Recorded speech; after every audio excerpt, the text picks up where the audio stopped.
Topic natin, bakit pumapayat kapag nagkakaedad tayo? So magbibigay ho ako 10 murang pagkain, masustansya, source ng protina para magkaroon tayo ng muscle, lumaki yung muscle natin.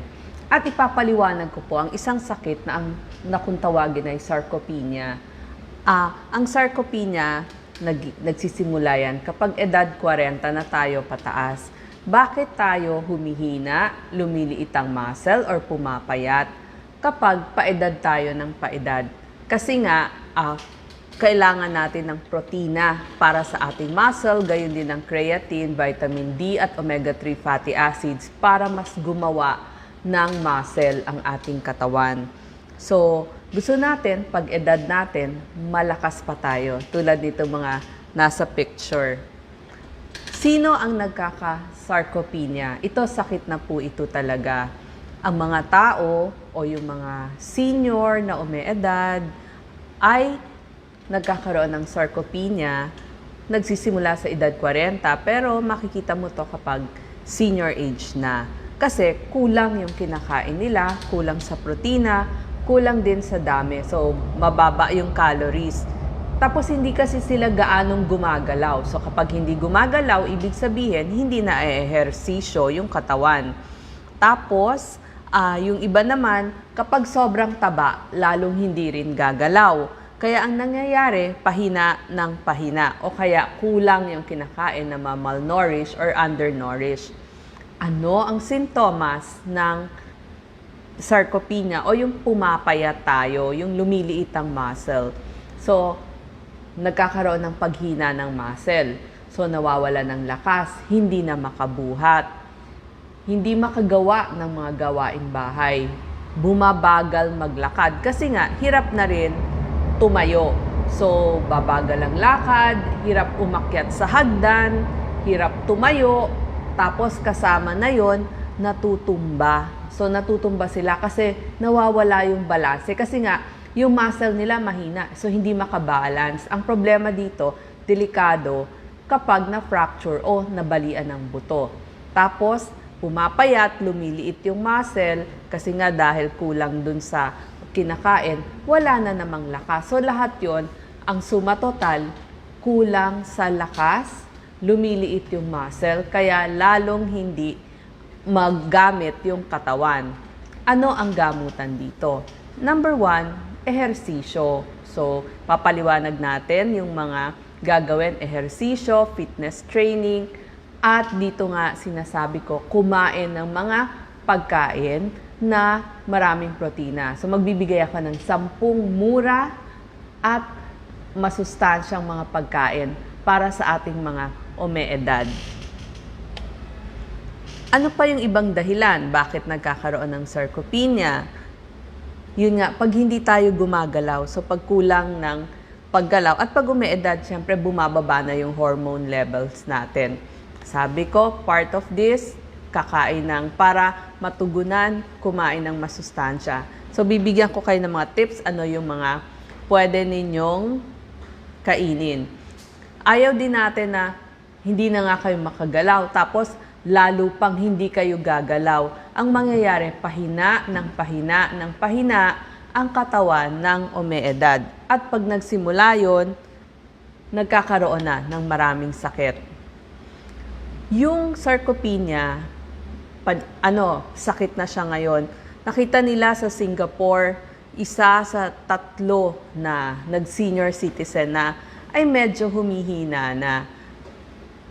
Pag hindi pa senior, nakita nila 1 in 14. Pero kapag senior age na, isa sa 3 senior. So, medyo dumadami ngayon.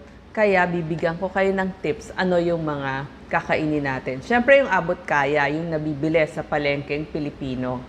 Ito na po yung solusyon natin para mas lumakas yung muscle, tapos yung buto, hindi magka-osteoporosis. Number 1, itlog. Panalo to ha, kasi mura lang to. Power food nga ang tawag sa itlog kasi marami siyang protina. Hindi lang yan, marami pa siyang vitamin B1, B6 at saka B12. So lahat yan nandun sa iyong itlog. Yan, B12. Tapos lahat ng kailangan mo. Sabi ko kanina, kailangan natin ng vitamin D. omega-3 fatty acid. Meron siya omega-3 fatty acid at mga iba't ibang mga nutrisyon. So, ang itlog ninyo sagana sa mga kailangan natin. Yung mga nutrisyon na kailangan sa paggawa ng muscle, uulitin ko ano po yun. Yung protina, vitamin D at omega-3 fatty acid. Kidney friendly din ang itlog. So, kung medyo may problema sa kidney, pwede po ito. Number 2 na kailangan natin, mga isda. Kasi yung isda, alam naman natin, may protina, source ng protina. Mayaman pa sa omega-3 fatty acid. At meron din siyang vitamin D para gumawa ng muscle. Yung 3 ulit na kailangan ninyo. Anong example nito? Tilapia, dilis, tuna fresh o kaya delata, okay din ho.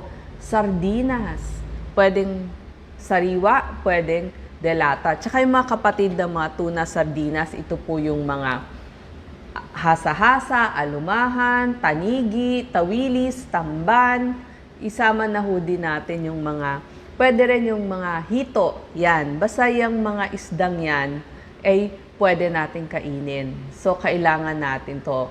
Mas gagawa yung ng amino acids, yung ating muscle. Number 4, mani.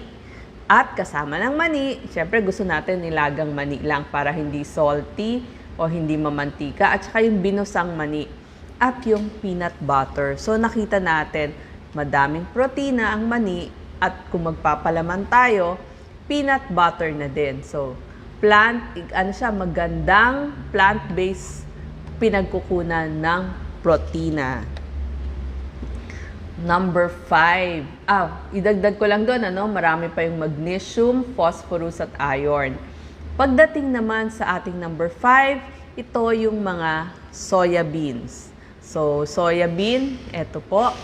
So, itong mga beans, sama natin soya beans, munggo, patani, bataw, sitaw, garbanzo. So, yung ibang mga beans at legumes, yun yung mga nabanggit ko. Yan, mga peas, beans. Ulitin ko po, yung mga patani, bataw, sitaw, garbanzos. Marami rin po itong mga magnesium, phosphorus, iron, calcium pati.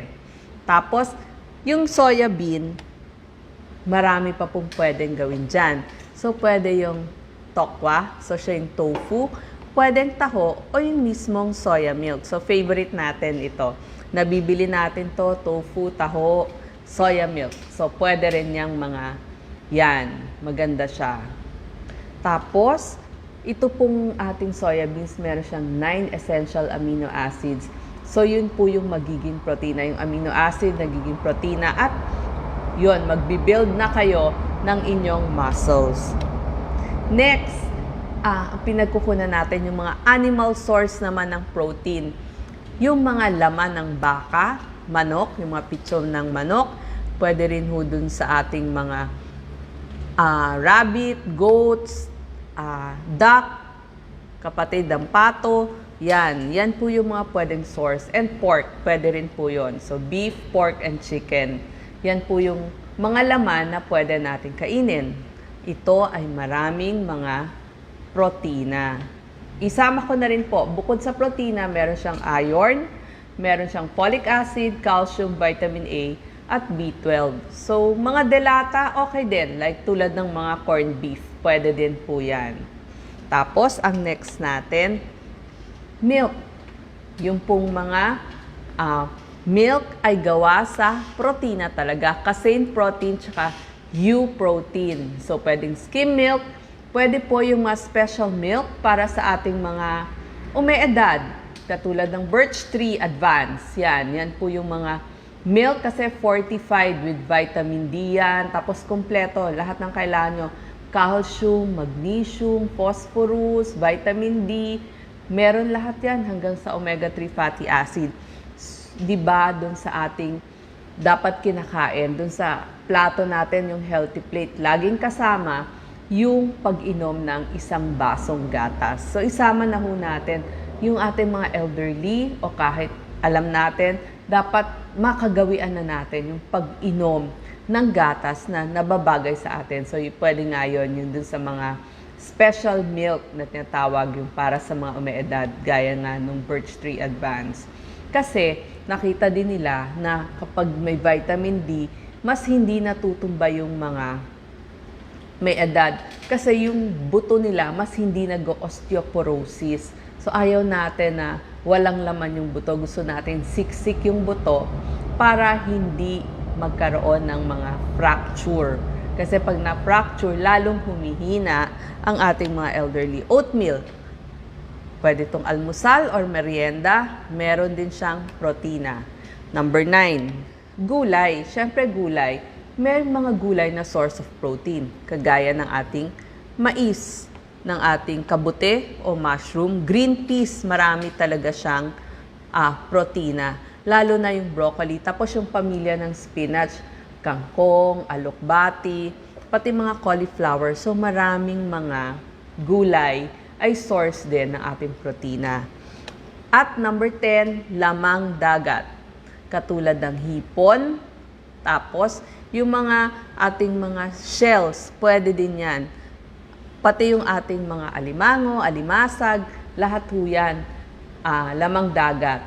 Hipon, octopus, pusit, pwede ho nating pagkunan yan ng protina. So sabi ko nga po, pagdating sa gamutan, kailangan natin ng ehersisyo. Number 1, kailangan mo palakasin kumakain ka na ng protina. So kailangan sasabayan mo ng ehersisyo. Nakita nila sa isang Japanese study na yung paglalakad daw ay nagpapalaki at nagpapalakas ng muscle. So, kaya nga nakita nyo yung mga Hapon, di ba? Maganda yung pangangatawan nila kahit may edad. So, lakad, tai chi, yung mga senior Zumba, pang senior na Zumba, pwede ho nating gawin yon. Isabay natin dun sa mga sinabi kong 10 pagkain. Isama na po, kailangan laging hydrated, inom ng tubig, at pwede ho pagdating sa liquid, yun nga, yung mga gatas. Sapat na tulog, at pagdating sa sustansya, kailangan po yung ma-protina, ma-vitamin D, at may omega-3 fatty acid para gumawa ng muscle. Meron pong mga exercise para sa ating kalakasan, strength training ang tawag doon. Ito po, kailangan laging may silya para meron kayong mahawakan. Yung squat, gaya nyan. Uupo kayo, tapos patayo. Yan, patayo. Pwede yon. Or pabaliktad naman. Pag nakatayo, uupo kayo na parang squat. Gagawin nyo po yan. Hiwala yung paa. Ifo-fold, kailangan 45 degrees. Maganda ho may pangsalo para hindi kayo mahuhulog. Pati ito, yung mga heel lift, yung itataas ho yung sakong. Tapos, ile-left-right nyo. Oh. Yung isa, steady lang. Tapos, yung kanang paa, isusway nyo at ibabalik nyo. So, tapos yung kabila naman, yung kaliwang paa naman, ang inyong isusway. Gawa ho kayo, bilang ho ng 10, 3 set nun. At tigsa 10, kahit 3 times a week minimum. Pero, kung kaya nyo nga na medyo araw-araw, unti-unti, hindi naman kailangan sobra-sobra. At least may ginagawa para lumakas. Tsaka, ang maganda dito, may balance kayo. Ang gusto natin, hindi kayo matumba. Magkaroon ng balanse. Nakita nyo ang ating mga may edad, pwede naman mag-exercise para malakas. So maraming salamat po.